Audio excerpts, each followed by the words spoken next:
సమస్యల పరిష్కారం కోసం, మన ప్రాంత అభివృద్ధి కోసం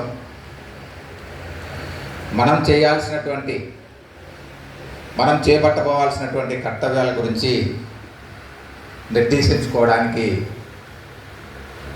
మన దశరథరామరెడ్డి అన్న చొరవ చేసి ఎన్నో ప్రయాసాలు కోర్చి కృష్ణారెడ్డి అన్న సహకారం, మిగతా మిత్రుల సహకారంతో ఈ సదస్సును ఏర్పాటు చేయడం జరిగింది.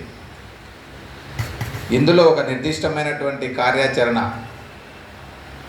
తీసుకొని దాని ద్వారా భవిష్యత్తులో మన ప్రాంత సమస్యల పరిష్కారం కోసం మనం ముందుకు పోవాల్సినటువంటి అవసరం ఉంది. ఇవాళ రాష్ట్రంలో రెండు ప్రాంతీయ పార్టీలు, బలమైనటువంటి ప్రాంతీయ పార్టీలు మనకు ఉన్నాయి. మొన్నటి వరకు ఒక పార్టీ ఉంది, ఇప్పుడు మరో పార్టీ ఉంది.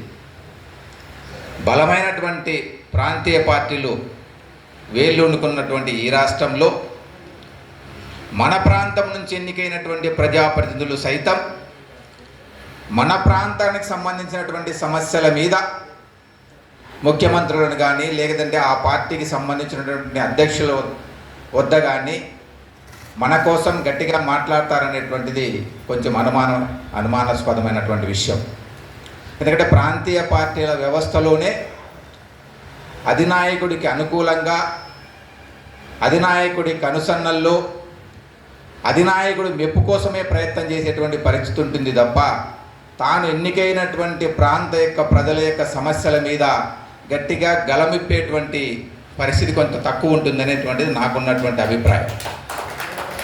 కొంత బెటర్గా జాతీయ పార్టీలు ఉండేటువంటి సందర్భంలో ఇలాంటి పరిస్థితి ఉంటుంది. జాతీయ పార్టీల్లో కొంత ప్రజాస్వామ్యమా, లేకపోతే మాట్లాడేటువంటి స్వేచ్ఛన, ఇక్కడ స్థానికంగా ఉన్నటువంటి ప్రభుత్వంలో ఉన్నటువంటి ముఖ్యమంత్రులను కొంత గట్టిగా నిలదీసిన ఇబ్బంది ఏం లేదనేటువంటి ఒక వెసులుబాటు అనేటువంటిది జాతీయ పార్టీల్లో ఉండడం వల్ల కొంత ఆ వెసులుబాటు ఉంటుంది.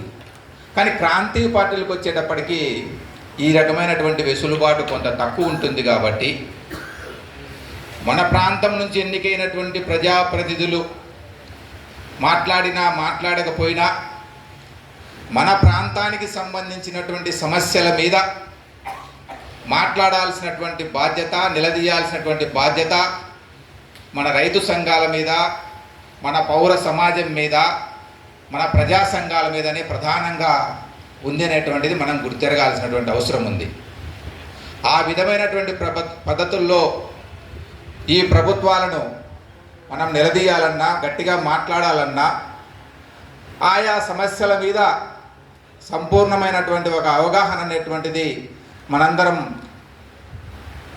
అలవర్చుకొని తద్వారా మన ప్రాంత సమస్యల మీద మనం కొంత గట్టిగా రాబోయేటువంటి రోజుల్లో మాట్లాడడం కోసం, సమస్యల మీద ఆయా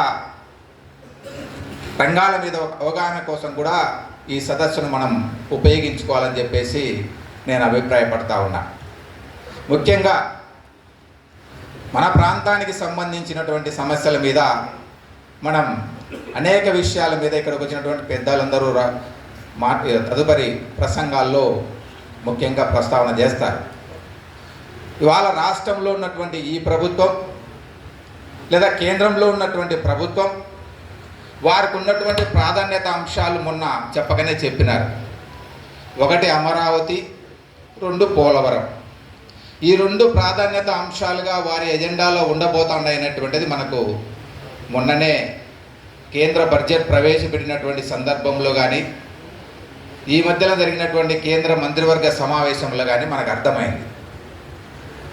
ఈ రాష్ట్రంలో ఉన్నటువంటి వెనుకబడినటువంటి రాయలసీమ జిల్లాల గురించి ప్రత్యేక ప్యాకేజీ అనేటువంటిది చెప్పినప్పటికి కూడా ఆ రాయలసీమ వెనుకబడిన జిల్లాల ప్యాకేజీ గురించి, వారికి ఇవ్వాల్సినటువంటి ఆర్థిక ప్రయోజనాల గురించి మాట్లాడకుండా కేవలం పోలవరం, అమరావతికి మాత్రమే నిధులు ఇస్తున్నట్లుగా ఇటీవల మనం కేంద్ర ప్రభుత్వం చేసినటువంటి ప్రకటన మనం చూసాం.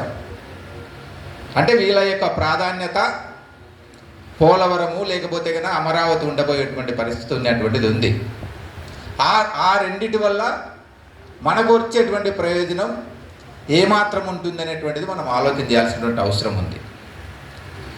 అందువల్లనే వారి ప్రాధాన్యత అంశాలు ఎట్లా ఉండినప్పటికీ మన ప్రాధాన్యత అంశాలను ప్రముఖంగా ప్రస్తావించడం ద్వారా ఈ ప్రభుత్వం మెడలు వంచి లేదా ఈ ప్రభుత్వం మీద ఒత్తిడి తెచ్చి లేదా ఈ ప్రాంతంలో ఉన్నటువంటి ప్రజాప్రతినిధులు ఈ సమస్యల మీద ప్రభుత్వంతోనూ వాళ్ళ నాయకులతోనూ మాట్లాడకపోతే ఇబ్బంది అనేటువంటి ఒక తప్పని పరిస్థితిని మనం సృష్టించడం ద్వారానే మన హక్కులను మనం కాపాడుకోవడానికి మనం ప్రయత్నం చేయాల్సినటువంటి అవసరం ఉంది. మొన్నటి వరకు జరిగినటువంటి నేను చాలా తక్కువ కార్యక్రమాల్లోనే ఈ జలసాధన సమితి కార్యక్రమాల్లో కార్యక్రమాల్లో పాల్గొన్నా. మొన్నటి వరకు గత ఎలక్షన్కు ముందు జరిగినటువంటి కార్యక్రమాల్లో పాల్గొన్నటువంటి అనేక మంది ఇవాళ శాసనసభ్యులుగా పార్లమెంటు సభ్యులుగా ఎన్నికైనారు. అప్పుడున్నటువంటి సందర్భంలో పదవులు లేనప్పుడు ఈ ప్రాంత సమస్యల గురించి ఈ ప్రాంతంలో ఉన్నటువంటి ఇబ్బందుల గురించి గొండాలు బాదుకుంటూ ఇక్కడ మాట్లాడినటువంటి పరిస్థితి ఉంది. కానీ ఇవాళ ఎన్నికైన తర్వాత ఆ పరిస్థితి ఉంటుందనేటువంటిది మనకు అనుమానాస్పదమైనటువంటిదే. అందువల్లనే రాయలసీమకు సంబంధించినటువంటి సమస్యల మీద మాట్లాడినటువంటి పార్టీలు కానీ రాయలసీమ సమస్యల మీద ఉద్యమాలు చేసి మాట్లాడినటువంటి నాయకులు కానీ వారి యొక్క ప్రయోజనాలను నెరవేరిన తర్వాత రాయలసీమకు అనేటువంటి తీవ్రమైనటువంటి మోసం చేస్తూ ఉన్నారు, అన్యాయం చేస్తూ ఉన్నారు. ఇది గత 40 సంవత్సరాలుగా మనం చూస్తూ ఉండేటువంటి పరిస్థితి ఉంది. అందువల్ల ఆ పరిస్థితులను మనం చూశాం కాబట్టి ఇవాళ ఉద్యమాన్ని ప్రజల చేతుల్లో, ప్రజా సంఘాల చేతుల్లో, రైతు సంఘాల చేతుల్లో, మన జలసాధన సమితికి సంబంధించినటువంటి నాయకత్వంలో రాబోయేటువంటి రోజుల్లో రాయలసీమ సమస్యల మీద ఒక నిర్దిష్టమైనటువంటి ఒక కార్యాచరణను, ఒక నిర్దిష్టమైనటువంటి డిమాండ్స్ని ఈ ప్రభుత్వం ముద్ర పెట్టడం ద్వారా మన యొక్క